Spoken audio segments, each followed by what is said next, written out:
I get these questions a lot. Saan ba daw maganda mag-invest? Sa mutual funds ba? Or sa stocks? Saan ba mas maganda mag-trade? Sa crypto or sa forex? Sa strategies naman, ano ba mas maganda? Trading o long-term investing? Meron pang minsan nagtatanong if ano mas maganda yung Pag-ibig MP2 or bonds. Should I invest in this or that? Is this legit? Hi, my name is Christina. If you've been following this channel, I talk a lot about trading and investing in the Philippine stock market. And in this video, we're gonna talk about, for me, is the best investment and it has changed my life forever.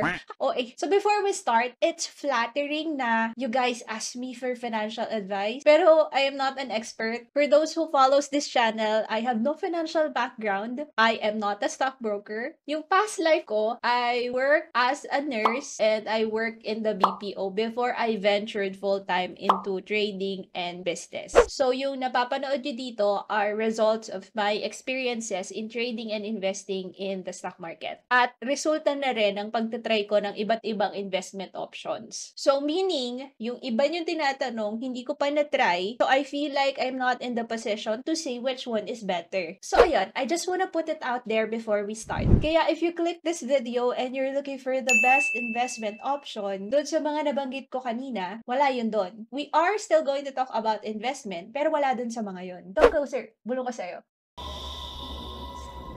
I feel like maybe I should touch that. The best investment decision that has changed my life is investing in myself.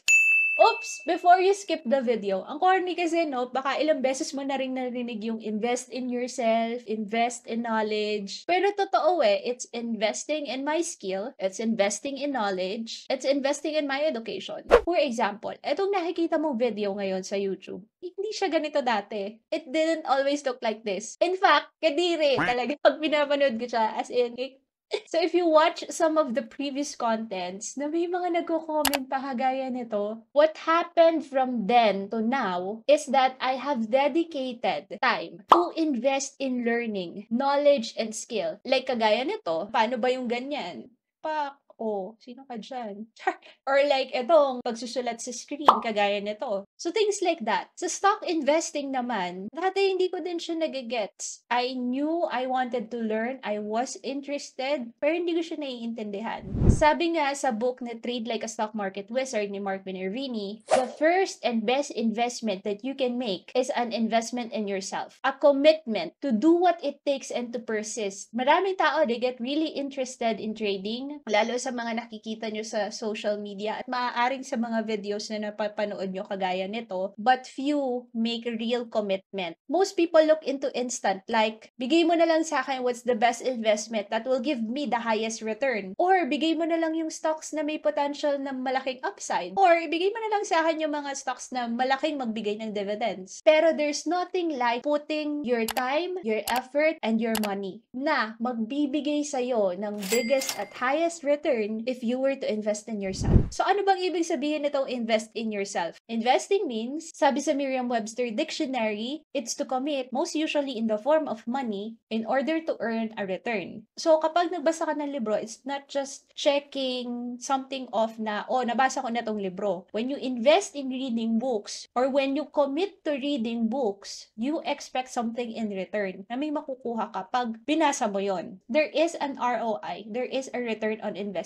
For example, in the stock market, when you invest your capital in a stock, you expect it to increase or you expect a return or a gain over time. When you invest in health by working out, you invest your time, your effort, and your money na kumain ng masusustansyang pagkain and to go to the gym expecting na the return is a better health. So I guess the key word here is time, effort, and money. Time. Kasi may oras talaga siya na kinakain from your 24 hours if you really want to focus on something. Effort, kasi may resistance. May ayaw kang gawin at a certain point. May times na sobrang hirap at may struggles. Sometimes you need to get out of your comfort zone. Sometimes you need to push through obstacles. And money, because sometimes may mga tools na kailangan mo for the skill building. Kunyari, pwedeng bagong laptop or a software or gym membership or new books or even when you attend conferences and events. Sabi sa Proverbs, getting wisdom wisdom is the wisest thing that you can do, and whatever else you do, develop good judgment. So where do you start if you want to invest in yourself? First is to pick one muna. Alam ko marami kang gustong gawin, marami kang gustong matutunan, pero pick one muna. Whether it's a skill,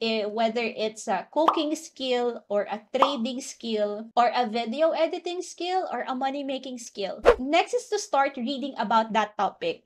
Ayokong magbasa ng libro. That's okay. You can do audiobook or you can watch videos like this. Next is to network with people na alam yung gusto mong matutunan. There is value in learning from the experiences of others. Diba, ang saya na, kunyari, the skill that you want to learn or you want to invest in yourself is cooking skill. Tapos may nakausap ka na chef or food business owner, iba yung atake. And I just wanna end with this na it's scary, nakakatakot talaga when you want to try to learn something new kasi what if it doesn't work? And valid yun kasi na-feel ko din yun when I started learning about how to invest in the stock market. It's scary when I started telling friends that I want to learn this skill, and when they started saying na maraming nalulugi dyan and all that, it's scary kasi what if it doesn't work? But let me tell you, what if it did work? Because I can only imagine that if I didn't try, you wouldn't be watching this video right now. And that's a perfect segue to read some of your comments. Your video made it easier to understand, very quick and concise. Thank you 1207 Miriam. And thank you din kay Marvin Cortez 8138. Sabi niya, wow, perfect. I love it. Thanks much. As always, thank you so much for watching. Subscribe if you haven't yet, and I will see you on the next video. God bless po.